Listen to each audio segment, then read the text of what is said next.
ऐसे ही उलमाए इकराम और इन्हीं बुजुर्गों का करम है हमारी जमात में अभी तक, जो अल्लाह ने हम गुनाहगारों का भरम रखा हुआ है। वरना सच्चाई तो ये है, ये सब तुम्हारा करम है आका के बात अब तक बनी हुई है। अल्लाह ताला हजरत को सेहत व सलामती अता फरमाए। तबीयत अलील है थोड़ी, मौसम की तब्दीली की वजह से हजरत के हक में सारे लोग मिलकर दुआ करने में दुआ करता हूँ, आपकी आमीन शामिल हो जाए। अल्लाह ताला हजरत को शिफाए कामिला सेहत आजिला अता फरमाए। माशाअल्लाह। बस मैं मुबारकबाद पेश करता हूँ उन मेंबरान को जिन्होंने इस महफिल पाक का इनेकाद किया, इसको सजाया, इसका एहतमाम किया। एक हंगामा महशर हो तो भूलूं उसको, सैकड़ों बातों का रह रह के ख्याल आता है।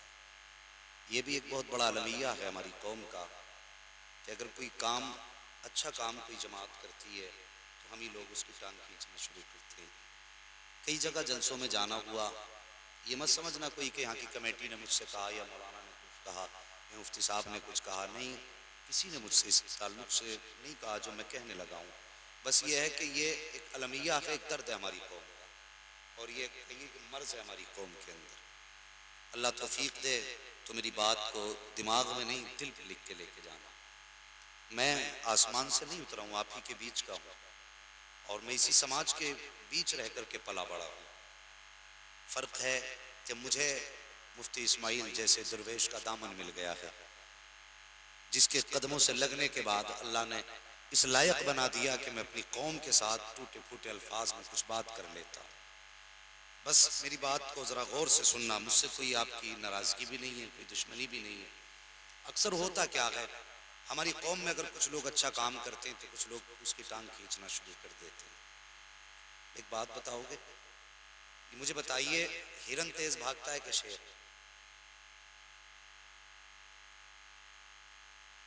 हिरन सबसे ज्यादा तेज भागता है। अगर आप कहेंगे कि फिर ये पकड़ा क्यों जाता है, तो फरमाया गया हिरन तेज भागता है, लेकिन उसके पकड़ने की वजह यह है कि वो मुड़ के पीछे देखा करता है। अगर हिरन पीछे मुड़ के न देखे तो उसे कोई पकड़ नहीं पाएगा। तो ये बात मैं उन लोगों से कहना चाहता हूं जिन्होंने इस महफिल को सजाया या जो अच्छा काम का इरादा दिल में रखते थे। कभी भी नेक काम का इरादा हो तो मुड़ के पीछे मत देखना,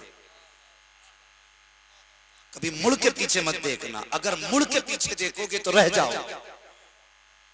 जब भी कोई काम करो, जमाने की परवाह मत करना, सिर्फ एक फिक्र करना कि इन्हें जाना, इन्हें माना, न रखा गैर से काम, लिल्लाहिल हम्द में दुनिया से मुसलमान गया। अल्लाह तौफीक दे तो कभी किसी की बुराई की परवाह अच्छा काम करने वाले ना करें। और उनसे मेरी गुजारिश है कि तुम किसी का पीछा ना करो। अगर आप अच्छा कर भी नहीं सकते तो कम से कम अच्छा करने वालों की कम से कम बुराई तो ना करें। जहन अपने अपने है, सोच अपनी अपनी है, मगर एक बात याद रखो, हम सबका एक ही सिलसिला है जो मुस्तफा के कदमों से जाके मिलता है। या तो कोई बंदा ऐसा बताए जो मेरे नबी का सदका ना खाता हो। एक भी बंदा खड़े होकर बता दे कि मैं हुजूर का सदका नहीं खाता। सब हुजूर का सदका खाते हैं, खाते हैं तेरे दर का, पीते हैं तेरे दर का, पानी है तेरा पानी, दाना है तेरा दाना, सब कुछ मुस्तफा का है। और फिर बंदा उनकी महफिलों में अगर कोई काम करे तो उसकी टांग खींचे, फिर वो सोच ले उसे मुस्तफा को क्या जवाब है। अरकान कमेटी, आपने ये प्रोग्राम, ये महफिल पाक करबला वालों के नाम से मंसूब किए। अल्लाह ताला क़यामत के दिन भी हमें इसी निस्बत से उठा ले। ये सबसे बड़ी दुआ है आज की इस महफिल में। अल्लाह ताला उन्हीं की निस्बत से अगर क़यामत में उठा लेना, कहाँ है हुसैनी, उठे कसम खुदा की, फिर यकीन जानो यहाँ भी आना कबूल है, फिर वहां भी जाना कबूल है। और जिन लोगों ने इस महफिल पाक में हिस्सा लिया, दामे दिरमे कदमे सुखने, अल्लाह ताला उनको भी जज़ाए खैर दे। यमन का एक बादशाह गुजरा है, हजरत की दुआएं चाहिए। और इतनी बाबरकत और मोतबर शख्सियत जब मिंबर शरीफ पे हो और उसकी दुआएं शामिल हो ना, तो फिर काफिले रामपुर घने में नहीं रुका करते, फिर सीधे करबला पहुंचा करते। अल्लाह सलामत रखे। ये बीच का मोहल्ला बेदार है, अल्लाह इस पूरे शहर को बेदार कर दे। सुभान अल्लाह। बस तवज्जो करें, यमन का एक बादशाह गुजरा है, हुसैन से वफा करो यार, मुस्तफ़ा के शहजादों से वफा करो। जो उनसे प्यार करता है ना, उसे मेरे मुस्तफ़ा की दुआ लगी। ये ज़हन नशीन कर लें, जो उनसे प्यार करेगा उसे मेरे मुस्तफ़ा की दुआ लगी है। एक बादशाह गुजरा है, नाम है तय्यब, यमन का बादशाह था। जब इस बादशाह के वालिद का इंतकाल हुआ, उस वक्त ये शहजादा था। बाप के इंतकाल के बाद चूंकि इसको कुर्सी पर बैठना था, बहुत गौर से सुने मेरी बात, ये बाप के इंतकाल के बाद उसने वजीर को बुलाया और बुलाने के बाद कहा कि फौज में जितने भी पुराने सिपाही हैं सबको निरस्त कर दिया जाए, मुअत्तल कर दो और नए फौजियों की भर्ती करो। बादशाह का हुक्म था, ऐसे ही किया गया। जो बूढ़े थे निकाले गए, जवान जवान भर्ती किए गए। दूसरा हुक्म उसने जारी किया कि जब फौज तैयार हो जाए ना, मुझे बुलाना, मैं अपनी फौज को आकर के देखूंगा। बात समझ रहे हैं ना मेरी? मुझे बुलाना, मैं फौज को आकर के देखूंगा। इसकी बात पर अमल किया गया। फौज तैयार हो गई, हाथों में तलवारें, घोड़ों पर सवार। किसी ने कहा था ये बादशाह का जी का फौज तैयार है, दीदार आइए जरा नजारा कर ले। बादशाह निकला, वहां आया जहां फौज खड़ी थी, एक निगाह पूरी फौज पे डाली। डालने के बाद कुछ याद आया, आंखें बरसी, आंख में आंसू आए, जब्त के बंधन टूटे, बेहोश हुआ, जमीन पे गिरा। कुछ देर के बाद होश आया, उठाया, वजीरों मुशीरों ने महल तक पहुंचा दिया। कुछ दिन इसी तरह हाल में रहा। 3-4 दिन के बाद वजीर ने कहा, बादशाह अगर जान की माफी हो तो मैं एक सवाल पूछूं? बादशाह कहने लगा, पूछो। कहा, हुजूर बात समझ में नहीं आई, फौज आपकी थी, सिपाही आपके थे, हुक्म आपका चलता उन पे, आप अपनों को देख के बेहोश हो गए, ऐसा क्यों हुआ? बादशाह कहने लगा, यार मैं फौज देख के बेहोश नहीं हुआ, इसकी दहशत से नहीं रोया। का फिर का मुझे करबला वाले हुसैन की याद आ गई। क्या बात है, जिंदाबाद जिंदाबाद। मैं ये सोचने लगा, काश जो फौज आज है मेरे पास, ये फौज तब होती जब तो नहरों के बीच हुसैन का असगर प्यासा। क्या बात है, वाह। काश ये उस वक्त फौज होती जब हुसैन की सकीना के होठ सूखे थे। का इस ख्याल ने रुलाया, तय्यब अब इस फौज का करना क्या है? ये फौज उस वक्त जरूरी थी जब मुस्तफा के शहजादों पे पानी बंद किया गया।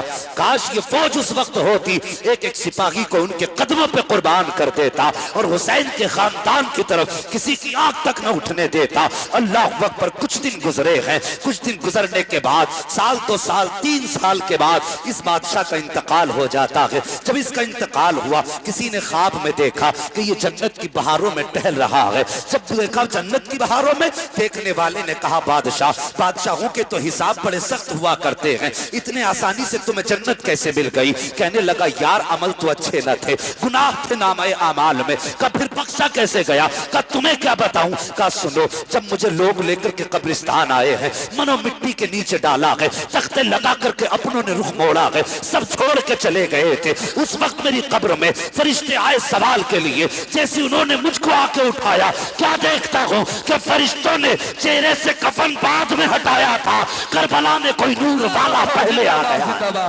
नारे तकबीर, नारे रिसालत, मसलके आला हजरत फैजान इमाम हुसैन, जिक्र इमाम हुसैन, अल्लामा मुफ्ती हम्माद साहब क़िबला, हुजूर मुफ्ती मोहम्मद इस्माइल साहब क़िबला, जिंदाबाद जिंदाबाद। क्या बात है हज़रत, वाह वाह वाह। कोई नकाब पोश पहले आ गया था।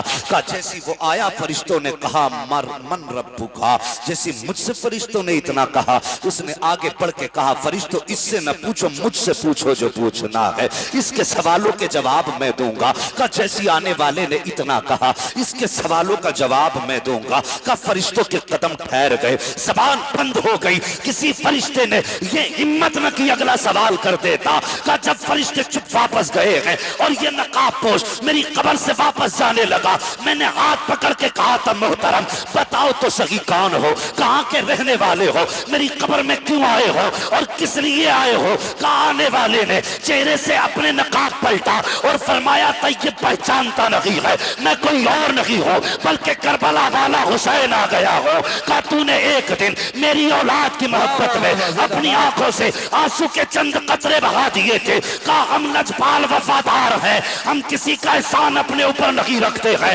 तूने चंद कतरे बहाए थे, आज उसका सिला देने आए हैं। कहा हुजूर कौन सा सिला? फरमाया ये तो कब्र है, वक्त लेने थे, हाथ पकड़ के जब तक जन्नत में दाखिल नहीं कर देंगे। जय क्या बात है, जिंदाबाद जिंदाबाद, नारे तकबीर।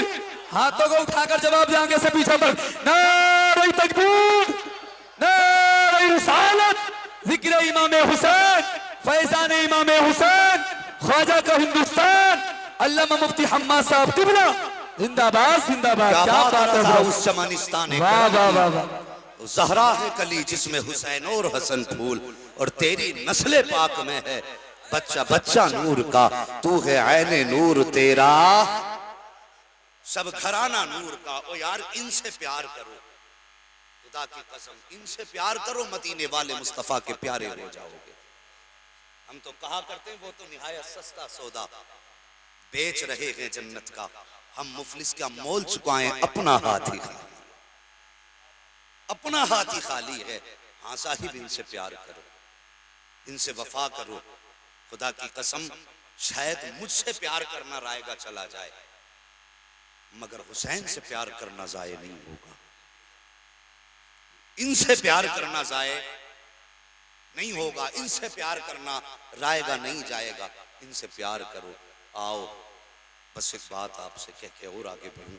अभी भीगे तो नहीं है ज्यादा, और यार अगर बारिश तेज भी हो जाए तो मुस्कुरा के ऊपर देख के कहना बादल करबला में जरूरत थी तब नहीं बरसा था, आज जरूरत नहीं है तो आज बरस रहा है। तो बादल भी जवाब दे देगा, करबला में भी इम्तिहान के लिए नहीं बरसा था और आज भी इम्तिहान के लिए बरस रहा। हाँ कल इसलिए नहीं बरसा कि देखें हुसैन वाले पानी के बगैर हुसैन का साथ देते हैं कि नहीं देते, और आज इसलिए बरस रहा हूं देखता हूं हुसैनी भीग के भी हुसैन की महफिल को आबाद करते हैं कि घर चले जाए।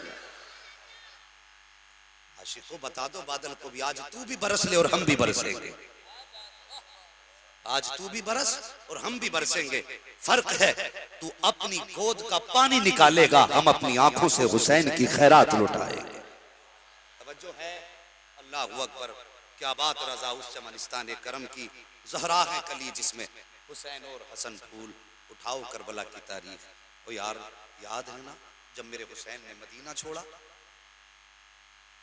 जब मेरे हुसैन ने मदीने से रुखसती की, वो मंजर निगाहों में रखिए। जब पूरा काफिला तैयार हुआ था, आज मैं बहुत बड़ी बात नहीं करने लगा, आज मैं सैयदा फातिमा ज़हरा की शहजादी सैयदा ज़ैनब की बात करने लगा। अल्लाह रहमत नाजिल फरमाए सैयदा के मजार पे। बड़ी कुर्बानियां हैं सैयदा की दीन के दामन में। तवज्जो है ना सबकी? जरा सारे मिलके कह देना या हुसैन। अल्लाह सलामत रखे। बस तवज्जो करें, जब काफिला चलने लगा गाजी अब्बास ने हुसैन से कहा था आका हुसैन जी का सैयदा ज़ैनब नजर नहीं आ रही? आपने फरमाया था मैंने ज़ैनब से खुद कहा था ज़ैनब तुम अपने शोहर के घर जाओ, मैं खुद तुम्हें वहां से लेने के लिए आऊं, इसलिए कि तुम बहन लगती हो, हुसैन तुम्हारा भाई लगता है। आपका निकाह हजरत अब्दुल्ला बिन जाफर तैयार से हुआ था। एक रिवायत के मुताबिक आपके 4 बेटे थे, दूसरी रिवायत के मुताबिक आपके 2 बेटे थे। जब आप अपने शोहर हजरत अब्दुल्ला बिन जाफर तैयार के घर पे थी, इमाम अली मकाम सवारी लेकर के गए और दरवाजे पे जाके खड़े हो गए। और यार ये रिश्ते निभाने देखो, आज बंदा अगर जरूरत पड़ जाए तो बहन के दरवाजे पे जाने तैयार नहीं होता, कहता मुझे वक्त नहीं, मेरे पास टाइम नहीं है, फोन कर देता खुद आ जाना। और यार ये सिर्फ बहन नहीं, तेरे घर की इज्जत भी है, तेरे घर की शान भी है। अगर रास्ते में किसी ने इसकी तरफ उंगली उठाई तो सिर्फ एक बेटी बेआबरू नहीं होगी, एक नस्ल बेआबरू हो जाएगी। तू कैसे कह देता कि फोन पे आ जाना? और उनसे भी गुजारिश करता हूं जो कहते हैं कि साहिब कोई बात ही नहीं, हमें बच्चों पे पूरा यकीन है, पूरा एतमाद, हमारे बच्चे गलत कर ही नहीं सकते। मेहरबानी करो इन पर नजर रखो। ज्यादातर नुकसान उन्हीं से पहुंचता है जिन पर एतमाद किया जाता है, चाहे वो दोस्त हो, चाहे वो रिश्तेदार हो, चाहे वो भाई हो, या फिर औलाद हो। एतमाद अपनी जगह, लेकिन तेरी भी अपनी जिम्मेदारी है। अपने बच्चों के एक एक मिनट का हिसाब कर रख, इसका घंटा कहां गुजरा, इसके मिनट कहां गुजरे। ये नहीं कि बच्चे बाहर निकल गए, आ जाएगा शाम तक।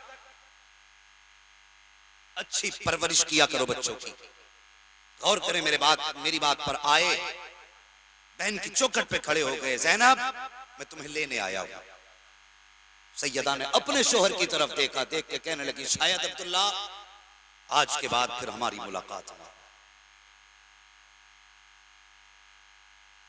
मेरे ऊपर जितने आपके हक थे वो सब माफ करके जा रही। उसके बाद हजरत अब्दुल्ला बिन जाफर तैयार आगे बढ़े, कहने लगे, सैयदा एक काम कर। कहा क्या? कहा बेटियां मैं अपने पास रख लेता हूं, बेटों को अपने साथ ले जाओ, ये तुम्हारे बगैर कभी रुकेंगे नहीं। अल्लाह अकबर। ये कहा सैयदा ज़ैनब से हजरत अब्दुल्ला बिन जाफर तैयार ने। आपने दोनों बेटों को साथ लिया और जब दरवाजे पे आई, मुड़ी पीछे और मुड़ के अपनी बेटियों की तरफ देख के कहा, बेटियों मैं परदेश जा रही हूं, लेकिन याद रखना अपनी मां का उसूल मत भूल जा।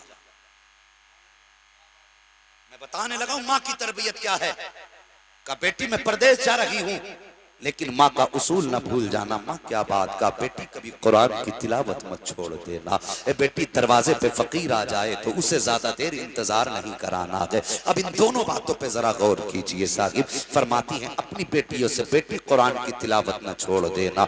आज माए के अपनी बेटियों को ये तालीम देती हैं कि बेटी तिलावत न छोड़नी है। हम तो ये देखते हैं साहिब, अगर माँ एक शो देख रही है तो बेटी टीवी के आगे बैठ करके तीन शो देख करके उठ रही है। बेटी को नमाज का वक्त तो याद नहीं है, अलबत्ता आने वाले ड्रामों का एक एक मिनट याद रहता है। किस घंटे में कौन सा ड्रामा आने वाला है, कौन से चैनल पे कौन सा सीरियल चलने वाला है। और तुझे बताया नहीं तेरी माँ ने कि तू दुनिया के अंदर दुनिया के मिजाज के लिए नहीं बल्कि मदीने वाले मुस्तफा के दीन के लिए पैदा की गई है। तू ऐसे ही कैसे कह देती है कि तू कनीज़े फातिमा है? क्या तेरे जैसी खवातीन पहले थी? क्या तुझ जैसी बेटियों ने पहले जन्म लिया है? आ उठा तारीख। एक बुजुर्ग गुजरे के मोहम्मद बिन इस्माइल रहमतुल्लाह ताला अलैह, आप फरमाते मैं सफर पे था, जब मैं एक बस्ती के करीब से गुजरा, असर का वक्त आया, मैं बताने लगा बेटियां क्या थी और कैसी तरबियत की गई थी बेटियों की। और इस्लाम की शहजादियों अपने दिल में इसके मुस्तफा उतार लो, और जो बात में करने लगा हूं अगर बात अच्छी लगे तो नस्लों के दिल में उतार देना, अगर समझ में ना आए तो वापस कर जाना। वो बुजुर्ग जब सफर करने लगे हैं, एक बस्ती के पास से गुजरे, असर का वक्त हो गया है, उधर सूरज छुपने लगा है, इधर पानी के लिए तलाश में है, कहां पानी मिलेगा। जब गौर किया तो एक जगह पर कुआं नजर आया, कुएं की तलाश में आप वहां पहुंचे गए और जाने के बाद आपने देखा पानी गहरे में था, लेकिन कोई डोल और रस्सी ना थी। मोहम्मद बिन इस्माइल मुसाफिर आदमी है, अल्लाह के वली है बेशक। अल्लाह अकबर। ये वो है जिन्होंने दलाइलुल खैरात लिखी है। अल्लाह अकबर। गए कुएं के किनारे खड़े हुए हैं, पानी को देख रहे हैं, फिर सोच रहे हैं पानी कैसे लिया जाए। इतने में एक बच्ची छत पे से खड़े होकर देख के कहती है, ए मोहतरम कैसे खड़े हो, किस लिए खड़े हो, किसका इंतजार है? तब आपने कहा था बेटी नमाज का वक्त जा रहा है, पानी की जरूरत है, डोल और रस्सी नहीं है। अल्लाह अकबर। इतना सुनना था, बच्ची मुस्कुराने लग जाती है। कहा आपका नाम क्या है? कहा बेटी मेरा नाम मोहम्मद बिन इस्माइल है। इतना बच्ची ने सुना और मुस्कुरा के कहती, हजरत आपकी फ्लाइट के चर्चे पूरी दुनिया में हो रहे हैं, आप जैसा वली आदमी पानी के इंतजार में खड़ा है। आपने फरमाया बेटी पानी का इंतजार न करूं तो क्या करूं, जब डोल और रस्सी नहीं है तो पानी कैसे निकालूंगा। बच्ची मुस्कुराई, कहती ठहरिए हजरत। ये कह के बच्ची नीचे नहीं आई है, बल्कि छत के किनारे खड़े होकर के उसने कुएं की तरफ मुंह किया है और मुंह करने के बाद कुएं में थूक दिया था। जैसी थूक कुएं की तरफ आया है, पानी ने उछाल मारा है, किनारे की तरफ आ जाता है। मोहम्मद बिन इस्माइल कहते हैं, ओ लोगों मुझे मेरे पैदा करने वाले की कसम है, मैं फैसला न कर सका कि थूक पहले पानी में आया था या पानी निकल के पहले कुएं के किनारे पे आ गया। अल्लाह अकबर। फरमाती कि मैं फैसला न कर सका कि थूक पहले कुएं में आया या पानी बाहर आ गया था। फरमाती जब मैंने पानी देखा, बच्ची कहने लगी हजरत वुजू कीजिए और नमाज पढ़ लीजिए।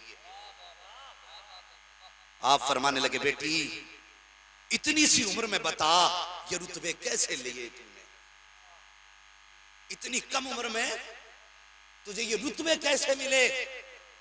बच्ची कहने लगी हुजूर ताज्जुब है, आप इतने बड़े वली और ये भी नहीं जानते ये रुतबे कैसे मिला करते हैं। बच्ची थी